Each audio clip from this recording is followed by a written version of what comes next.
नमस्कार, जय श्री कृष्णा।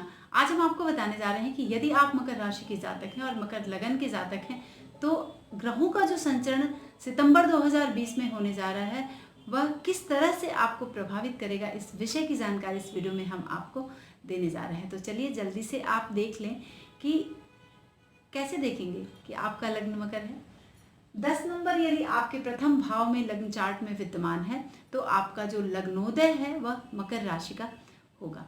ठीक है, आपके 1 से लेकर 12 भाव में किसी भी भाव में 10 नंबर में यदि चंद्रमा विद्यमान है, तो आपकी जो राशि है वह मकर हुई। मकर राशि और मकर लगन का जो स्वामी होता है वह शनि होता है, और शनि का पूरा प्रभाव लिए हुए इनका व्यक्तित्व होता है। कमर से नीचे का हिस्सा जो होता है, पैर का हिस्सा होता है, वो थोड़ा सा कृश होता है, यानी पतला होता है, कृश होता है या छोटा होता है। ठीक है, तो ये स्थिति आपकी यहाँ पर रहती है, और ये लोग थोड़े से आलसी होते हैं। सबकी बात तो मान जाते हैं, लेकिन बड़े ही आलसी प्रवृत्ति के होते हैं। तो इस तरह से बहुत ही वलयाकार, जिसको हम कहते हैं, इनका संबंध होता है लोगों से।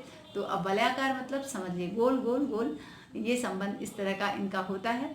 और अब चलते हैं कि कौन सी राशि इनके लग्न चार्ट के लिए शुभ है और कौन सी राशि इनके लिए अशुभ है। जो भी मकर लगन के जातक हैं, तो इनके लिए सबसे जो शुभ ग्रह होते हैं वो शुक्र और बुध होते हैं। बाकी ग्रह जो हैं वो सामान्य है। लग्न शनि है, तो क्योंकि उसकी मूल त्रिकोण राशि जो है वह द्वितीय भाव में आती है, तो सामान्य सा फल शनि भी यहाँ पर लग्नेश होने के बावजूद भी प्रदान करता है। लेकिन सबसे शुभ ग्रह जो है वह बुध और शुक्र है। तो चलिए, आपके लग्न का स्वामी जो है वह शनि है, और शनि मकर लगन और मकर राशि में ही, लग्न में ही विद्यमान है। चाहे वह चंद्र कुंडली से आप देखें या फिर आप लग्न कुंडली से देखें, तो शनि की स्थिति आपके लग्न में ही विद्यमान है। अब लग्न में बैठ के, चूंकि मकर राशि में जब शनि बैठेगा, लग्न में ही बैठेगा, और शनि का प्रभाव लिए हुए साढ़े साथी का भी प्रभाव आपको यहाँ पर देखने के लिए मिल रहा है, तो आपके स्वजनों से विरोध कराएगा। और वह 29 तारीख तक वक्री है। ठीक है, तो पूरे महीने वक्रत्व का भी प्रभाव आपको यहाँ पर मिलेगा शनि के। तो शनि आपको, चूंकि बहुत प्रकार से आपको मन आपका जो है वह दुखी कर सकता है। हर जगह से आपको इस तरह से लगेगा, वक्री जब से शनि है तो एक शोक वाली स्थिति भी, मन में दुख की स्थिति भी बन सकती है। और लग्न में बैठने की वजह से आपको आग से बच के रहना होगा, कोई भी इलेक्ट्रॉनिक चीज़ों से बच के रहना होगा। जहाँ पे फायर है वहाँ पर आपको बच के रहना होगा। अपने विष, यानी चाहे ड्रग्स हो चाहे विष हो, इन सब चीज़ों से आपको यहाँ पर, जो मकर लगन और मकर राशि के जातक हैं, उनको यहाँ पर बचना है। इसलिए बचना है क्योंकि ये स्थिति आपकी बन सकती है, या फिर अगर कोई दवाई ही आप खा रहे हैं तो उसके इन्फेक्शन होने के चांसेस भी यहाँ होंगे। तो ये इससे आपके स्वास्थ्य में कमी आ सकती है। बंधन का योग आपके हो सकता है। अगर आपके जन्मपत्री में बंधन योग है तो इस तरह की कंडीशन यहाँ पर क्रिएट हो सकती है, और मृत्यु भी करा सकता है शनि।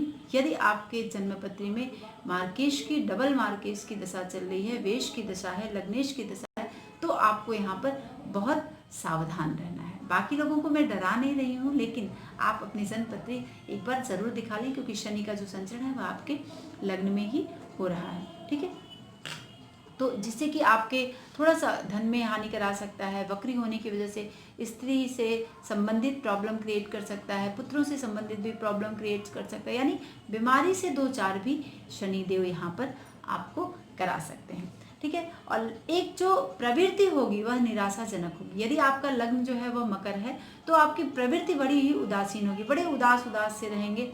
और शनि अगर आपके जन्मपत्री में अनुकूल है, तो नए कामों को आप यहाँ पर स्वीकार करेंगे।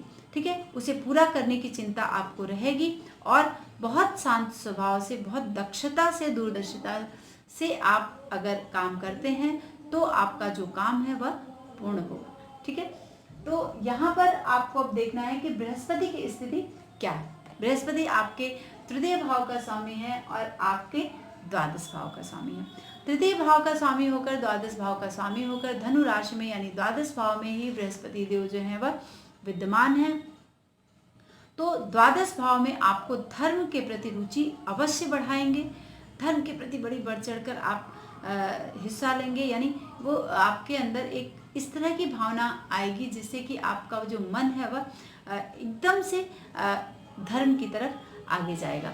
ठीक है, जायदाद के संबंध में थोड़ा सा मन में दुख हो सकता है, भय की स्थिति यहाँ पर आ सकती है, जिससे कि आपको यहाँ पर थोड़ा सा संभलना होगा। ठीक है, और 13 तारीख के बाद से वह मार्गी हो जाएंगे, यानी 13 तारीख तक वो वक्री होंगे, तो वह एकादश भाव के प्रभाव को भी यहाँ पर प्रदान करेंगे। और एकादश भाव के प्रभाव को जब 13 तारीख तक आपका मन शांत रहेगा, आनंद में रहेगा, लेकिन धर्म के प्रति कार्यों में विशेष जो रुचि प्रदान करेगा, क्योंकि द्वादश भाव में ये कंडीशन क्रिएट कर रहा है और आपके एकादश भाव में भी वह आपको साहस प्रदान करेगा। आप इस समय किसी भी गुप्त बात को लेकर, ठीक है, साहसी काम अगर कोई कर रहे हैं, कोई गुप्त रूप से कर रहे हैं, तो वह आपको सफलता यहाँ पर प्रदान करेगा। यह समय बहुत सोच समझकर आपको चलना होगा, नहीं तो बृहस्पति के वक्री होने की वजह से आर्थिक नुकसान का सामना यहाँ पर आपको करना पड़ सकता है। ठीक है, क्योंकि गुरु का जो गोचर है वह सब शुभ काम तो यहाँ पर एकादश पे प्रभाव की वजह से देगा, लेकिन द्वादश भाव में बैठने की वजह से काफ़ी यात्राएं कराएगा, पैसे के खर्चे बढ़ा देगा। तो ये स्थिति से आपको यहाँ पर 2-4 बृहस्पति देव आपको कराएंगे। अब आपको देखना है कि मंगल की स्थिति क्या है। मंगल आपके चतुर्थ भाव का स्वामी है और आपके एकादश भाव का स्वामी। चतुर्थ भाव का स्वामी और एकादश भाव का स्वामी, यह मंगल जो है वह 16 अगस्त से आपके मेष राशि में संचरण कर रहा है और 10 अगस्त से मंगल देव जो है वह वक्री हो जाएंगे चतुर्थ भाव में। तो वक्री होकर वह आपके तृतीय और चतुर्थ भाव के प्रभाव को यहाँ पर प्रदान करेंगे। ठीक है, तो तृतीय भाव का जो प्रभाव है और चतुर्थ भाव का जो प्रभाव है, लोगों पर हुकूमत वाली स्थिति आपकी पैदा होगी, आप करना शुरू कर देंगे। आपको धन का लाभ यहाँ पर मंगल देव कराएंगे। आपको खाद्यान्न से संबंधित रिलेटेड अगर आप काम करते हैं तो भी आपको यहाँ पर लाभ होगा। वस्त्रों से रिलेटेड अगर आप काम करते हैं तो भी मंगल यहाँ पर आपको बहुत लाभ कराएंगे। ठीक है, और चूंकि तृतीय भाव पर भी इफेक्ट डालेगा 10 तारीख के बाद से, क्योंकि वो जब वक्री हो जाएंगे तो मंथ के लास्ट तक इसका प्रभाव पूरे सितंबर में रहेगा। भूख बहुत लगेगी आपको, लेकिन आपका जो तेज है वह बढ़ चढ़कर लोगों के सामने आएगा। ठीक है, तो यहाँ पर आप बुरी संगति से आपको बचना होगा। लोगों का जुल्म आप बर्दाश्त कर सकते हैं। ठीक है, रोग की संभावना बन सकती है और वो भी रक्त से संबंधित रोग की संभावना यहाँ पर बन सकती है। पेट में कुछ दर्द की समस्या होगी। ठीक है, तो इसमें आपको थोड़ा से सावधान रहना है, जिससे प्रॉपर आप अपना ट्रीटमेंट करा लीजिए तो आपको ये शुभता मंगल की यहाँ पर मिलेगी, लेकिन आपको थोड़ा सा अवेयर रहना होगा। अब आपको देखना है कि शुक्र की स्थिति क्या है। शुक्र कर्क राशि में संचरण कर रहे हैं और 2 सितंबर से शुक्र की जो 1 सितंबर से शुक्र की जो स्थिति है पूरे माह कर्क राशि में यहाँ पर रहने वाली है। तो चूंकि कर्क राशि आपके सप्तम यानी केंद्र और त्रिकोण का संबंध यहाँ पर शुक्रदेव बनाएंगे और शुक्र बहुत पॉजिटिव होते हैं आपके लग्न और आपकी राशि के लिए। तो सप्तम भाव में बैठकर शुक्रदेव जो है वह स्त्री से संबंधित जो विषय है आपके जीवन का, यदि आप विवाहित हैं तो पत्नी, या फिर आप अविवाहित हैं तो जिस रिलेशनशिप में हैं वहाँ पर आपको थोड़ी सी अशुभता सप्तम में बैठकर यह प्रदान कर सकते हैं। तो इन बातों को लेकर आपको थोड़ा सा यहाँ पर सावधानी बरतनी है। और अगर आप विवाहित हैं तो पत्नी को यहाँ पर कष्ट मिल सकता है। ठीक है, तो ये स्थिति शुक्रदेव यहाँ पर आपके लिए क्रिएट कर रहे हैं। अब बुध की स्थिति आपके छठे भाव का स्वामी है बुध और आपके भाग्य भाव का स्वामी है। भाग्य भाव छठे भाव का स्वामी आपके भाग्य भाव में ही संचरण कर रहा है, यानी 2 सितंबर से वह कन्या राशि में संचरण कर रहा है। फिर 22 तारीख से वह आपके केंद्र यानी दसम भाव में चले जाएंगे बुधदेव, तो आपको यहाँ पर शुभता प्रदान करेंगे। दसम भाव का बुध वो भी आपके तुला राशि में संचरण करेंगे, तो काफ़ी शुभता आपको यहाँ पर प्रदान करेंगे। काफ़ी स्त्री से संबंधित सुख आपको प्रदान करेंगे। आपको सुंदर घर खरीदना है, आपको तो ले सकते हैं। धन की स्थिति काफ़ी कुछ पॉजिटिव होगी और शत्रु बिल्कुल से आपके यहाँ पर परास्त हो जाएंगे। ठीक है, तो नवम भाव में जब बैठेंगे, ये तो दसम भाव की स्थिति थी, और नवम भाव में आपको यहाँ पर कुछ विघ्न बृहस्पति बुध देव जो है ये प्रदान कर सकते हैं। यानी 22 तारीख तक, 2 तारीख से लेकर 22 तारीख तक बुध विघ्न देंगे, तो आप भगवान गणेश की आराधना करें और माँ दुर्गे की आराधना जरूर करें। सर्व बाधा विनिर्मुक्तो धन धान्य सुतान्वितः मनुष्यो मत प्रसादेन भविष्यत् न संशय। और साथ में बजरंग बली की भी आराधना आप ज़रूर करें, क्योंकि 7.5 का भी प्रभाव यहाँ पर आपको देखने के लिए मिल रहा है। तो घबराने की ज़रूरत नहीं है, बस बहुत अवेयर रहना है, बहुत तरीके से रहना। और हाँ, वो ग्रह, अगर जिस ग्रह की अशुभता मिल रही है, वो ग्रह अगर आपके जन्म पत्री में पॉजिटिव है तो कोई भी अशुभता आपको यहाँ पर नहीं मिलेगी। ठीक है, ये प्रभाव तब होता है जब हमारी जन्मपत्री में भी कोई ग्रह बहुत निगेटिव है और हमारे गोचर से भी बहुत निगेटिव है ना। अब हम आपको बताएंगे कि सूर्य की स्थिति क्या है। सूर्य आपके अष्टम भाव का स्वामी है और 16 तारीख तक वह सिंह राशि में संचरण करेगा। 16 तारीख के बाद से वह कन्या राशि में प्रवेश करेंगे सूर्यदेव। तो सूर्य आपके लिए आपके अष्टम भाव में अष्टम में ही संचरण करेंगे। तो पत्नी से झगड़ा हो सकता है, आपको का स्वास्थ्य खराब हो सकता है, आपको खांसी जुकाम से सावधान रहना है, ये स्थिति यहाँ पर बन सकती है। तो इन चीज़ों को लेकर आपको बहुत सावधानी बरतनी है। ठीक है, बिल्कुल किसी से झगड़ा नहीं करना है और अपनी जुबान पर बहुत कंट्रोल करना है।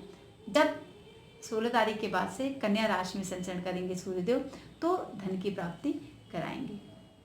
और अड़चनों के साथ, अड़चन तो पहले आएगा लेकिन लास्टली वह धन आपको मिलेगा। ठीक है, और रोग की संभावना भी बना रहे हैं सूर्य नवम भाव में बैठ के, चूंकि अष्टमेश जब भाग्य भाव में आ जाएंगे, कन्या राशि में आ जाएंगे, तो ये स्थिति से आपको दो चार कराएंगे।